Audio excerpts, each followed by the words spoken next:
Welcome back. જામનગરમાં 14 વર્ષીય સગીરા પર દુષ્કર્મની ઘટના સામે આવતા ચકચાર મચી છે. પાડોશી યુવકે જ સગીરાને પ્રેમજાળમાં ફસાવી તેની સાથે દુષ્કર્મ આચર્યું. 14 વર્ષીય સગીરા ગર્ભવતી બનતા મામલો સામે આવ્યો. પરિવારજનોને જાણ થતાં તેમણે તાત્કાલિક પોલીસનો સંપર્ક કર્યો અને આરોપી વિરુદ્ધ ફરિયાદ નોંધાવી. જે બાદ પોલીસે 23 વર્ષીય શબ્બીર મહૂર નામના આરોપીની ધરપકડ કરી છે. હાલ આ મામલે કાયદેસરની કાર્યવાહી અને વૈજ્ઞાનિક તેમજ તબીબી પુરાવા એકત્ર કરવાની તજવીજ ચાલી રહી છે.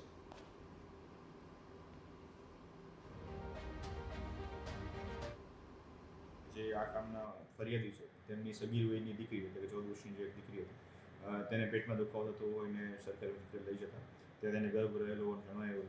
જે બાબતની આગળની પૂછપરછ કરતા જે આ કામના આરોપી છે જેનું નામ છે શબ્બીર અબ્બાસ મહૂર, જે રહે ખાટકીવાડ જામનગરવાળા છે, તેના દ્વારા આ જે ભોગ બનનાર છે તેની સાથે જે તેની દીકરી જે સગીર વયની છે તેની સાથે ફ્રેન્ડશિપ કરી તેની સાથે બળજબરીપૂર્વક શરીર સંબંધ બાંધી અને આ પ્રકારનું કૃત્ય કરેલું હોવાનું એમના દ્વારા ફરિયાદ આપવામાં આવેલી